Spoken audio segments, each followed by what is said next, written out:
שמי נועם בנדרל, אני חוקר מיקרופלסטיק גם באוניברסיטת חיפה יחד עם עמותת אקואושן.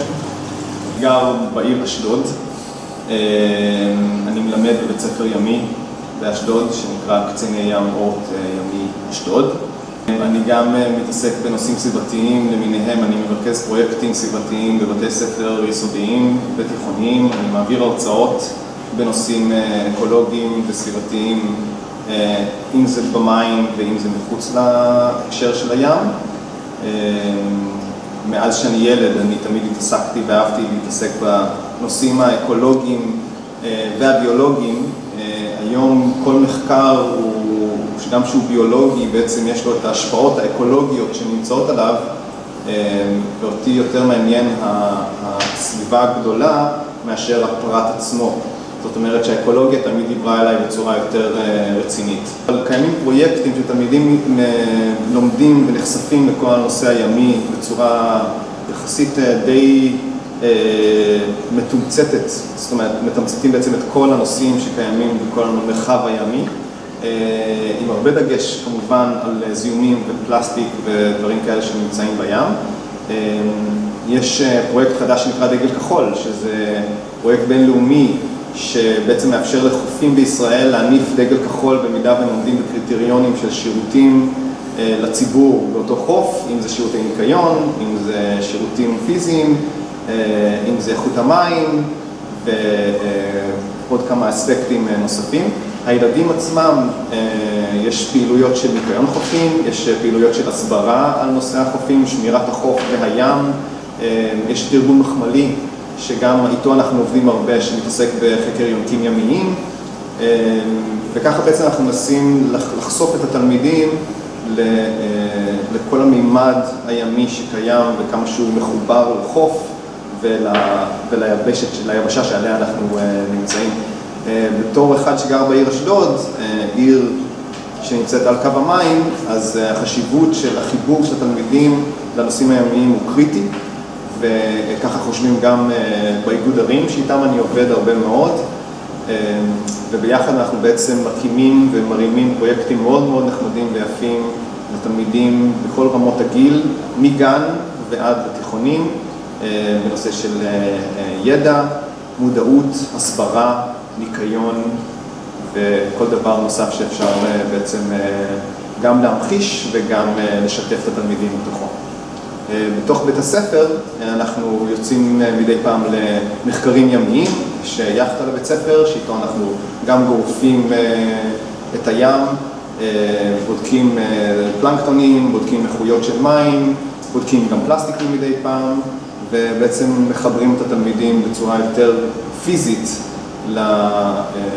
לנושא הימי, לא רק באופן התיאורטי, אלא גם באופן הפיזי. תסביר מה זה הגריפה שאתה אומר? הגריפה זה בעצם גרירה של רשת פלנקטון שנגררת מאחורי הספינה, והרשת היא או עגולה או מרובעת, היא לוקחת חלק מהמים, בסוף הרשת הזאת יש כוסית צינון, שאותה בעצם אנחנו מסננים בסוף התהליך, רואים איזה בעלי חיים נמצאים שם, יכולים לקטלג אותם, לספור אותם, להבין יחסים שונים של בעלי חיים שנמצאים שם וכו', של אותו תלמיד. היום כל הנושא הימי תופס תאוצה גם במגמות של איכות הסביבה, כחלק בלתי נפרד מהלימודים הסביבתיים האחרים שהם לומדים. התחומים האלה כמובן בצורה מאוד מאוד טבעית נכנסים גם למערכי שיעור של אותם בתי ספר שמלמדים איכות הסביבה. לוקחים את זה צעד קדימה, כל מי שמורים שמתחברים לנושא הימי יותר יכולים לקחת משם יותר נושאים וכו'.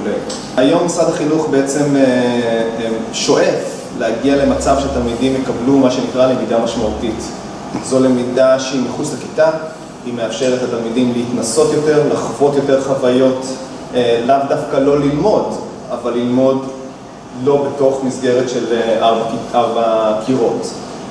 האפשרות הזאת מאפשרת לתלמידים, כמובן אלה שנמצאים קרבה ימית בצורה יותר פשוטה, אבל גם לאו דווקא, אפשר תמיד להגיע עם אוטובוס, להגיע לאזורים ימיים.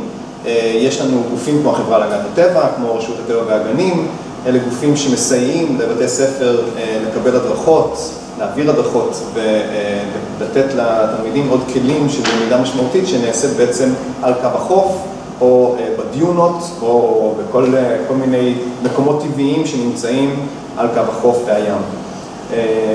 בתוך הלמידה המשמעותית הזאת תלמידים יכולים ללמוד על סוגי בעלי חיים שנמצאים בחופים. יש היום את כל הנושא של צדפות, שבעצם צריך להבין שהצדפות שנמצאות על קו הים הם רובם ככולם כבר לא קיימות יותר, הם בעצם בעלי חיים שנכחדו לפני בערך 100-200 אלף שנים, רק השריון שלהם נשאר, ואז בעצם הם כל הזמן נשטפים אל החוף. זאת אומרת שבעצם כל בן אדם שלוקח צדפה מהחוף הוא לוקח חיה שכבר לא תוכל, אין שם את ההמשכיות הזאת שחושבים אולי שקיימת.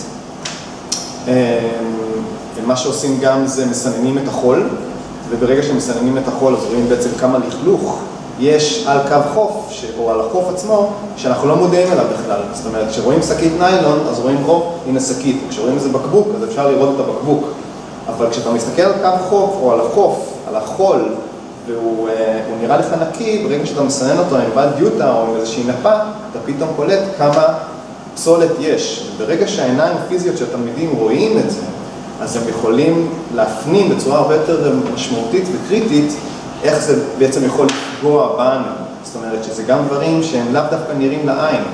ואז הלמידה המשמעותית, כשהם חוזרים לתוך הכיתה והם צריכים לכתוב על זה איזשהו חיבור, נקלט להם בצורה הרבה יותר טובה, מאפשרת להם בעצם לפי הזיכרון והרגשות שהתערבבו להם באותו רגע שהם התנסו בכל הדברים האלה, להעביר את הדברים התיאורטיים בצורה הרבה יותר טובה.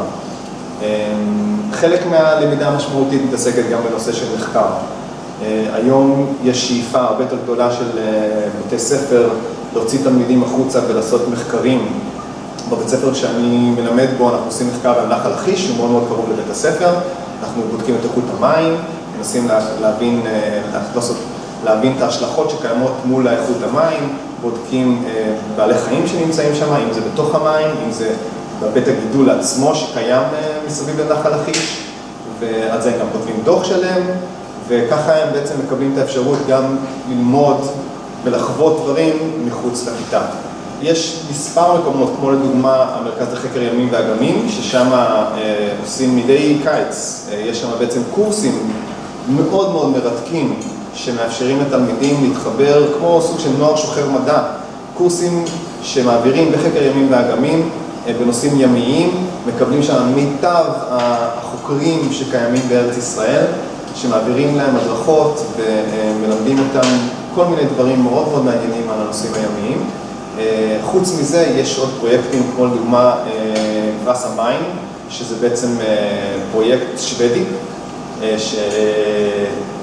שנסיך או מלכת שוודיה, או מה שיש שם כרגע, בעצם מעניקים את הפרס הראשון לזוכים, תחרות בינלאומית. פרס המים בעצם מדבר על כל מיני פרויקטים או תוכניות לנסות ולפתור את מצוקת המים שקיימת בעולם, אם זה מי שתייה, אם זה בעיות פסולת שקיים בים או בנחלים, לנסות למצוא לזה פתרונות. הנושא של הים מעניין אותם בפרס המים? כן, בהחלט. גם הנושא של הים מעניין אותם בפרס המים. כן, כל מיני אנרגיות שאפשר ליצור דרך הגלים, כל מיני דברים כאלה, כל הנושאים האלה הם פתוחים לכל דבר בעצם. אז גם פה אנחנו רואים תלמידים שמתעסקים עם הנושא הזה בצורה מאוד מאוד יפה.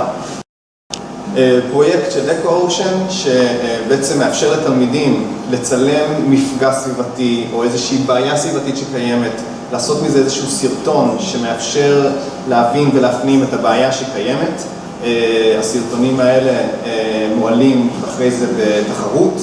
זה גם תחרות בינלאומית של עמותה שנקראת ה-YRE, וגם פה בעצם יש חשיפה מאוד מאוד גדולה של כל מיני תלמידים מכל מיני מקומות בעולם, שיכולים גם לתקשר ביחד דרך האינטרנט ולקבל מידע ולראות את המפגעים הסביבתיים השונים שקיימים בכל מיני מקומות בעולם. תחום מאוד מאוד מרתק, זה התחיל רק לפני 3 שנים. אני חושב שהשנה יש כבר פריצת דרך מאוד מאוד משמעותית עם כמות התלמידים שמשתתפים בפרויקט הזה, מאוד מאוד מעניין. מאוד מאוד כדאי.